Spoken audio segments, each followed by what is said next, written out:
Maaari na po. Jake Mutaw, ikinararangal ko pong ipakilala sa inyo ang 167 batang lalaki at 140 batang babae na may kabuuang bilang na 307 na magsisipagtapos mula sa paaralang elementarya ng Marinig South Elementary School sa taong panuruan 2023-2024. Sila po ay nakabasa sa kurikulum na itinakda ng Kagawaran ng Edukasyon, Republika ng Pilipinas. Hinihiling ko po ang pagpapatunay sa kanilang pagtatapos.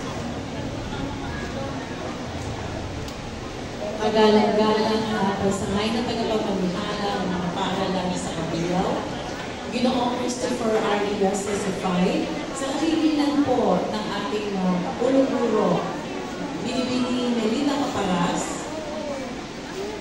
Tinatawag po ni Sister Christopher Diaz ng ating TPS Kinder, Ma'am Buena Villanueva. Pinatutunayan po na ang kasiyasiyan natupad ng paralang elementaryo ng Marinig ang mga kinakailangan sa pagtatapos ng kurikulum elementaryo ng kagawa ng edukasyon. Kaya hindi kahit na sa panganay ko Villanueva ang patibay sa kanilang. Oo, hindi ko kasama magpasok, di ba? Batay sa pagpapatunay ng inyong pagmamasimulo ng District 2, Dr. Belen Mutaw, at sa kahilingan ng inyong gurong namamahala, Binibini Melina Caparas, ang 167 batang lalaki at 140 batang babae na kasiyasiyan nung natapos ang kurikulum pang elementarya na ipinakda ng Kagawaran ng Edukasyon Republika ng Pilipinas. At sa bisa ng kanina pa kita tinatawag yan, si ano naman. ng pansinay na tagapamamahala ng mga paaralan sa lungsod ng I-picture ako yung dalawa mamaya para may remembrance sila. R. Diaz specified ay pinagtitibay ko ang pagtatapos lagi ba kita kamas? Ayan, matakot na yun o.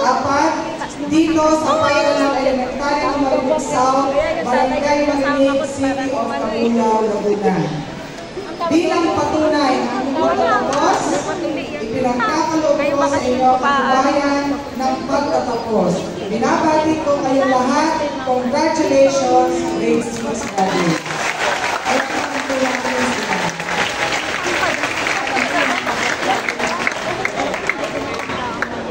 Ala, yung iba, hindi ko na tinano. Maraming Kapira salamat kasama po. ng nanay.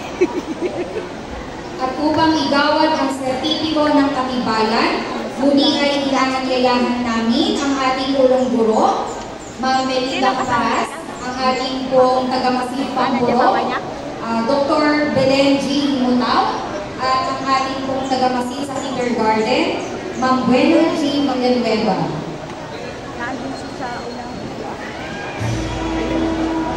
Mga magulang,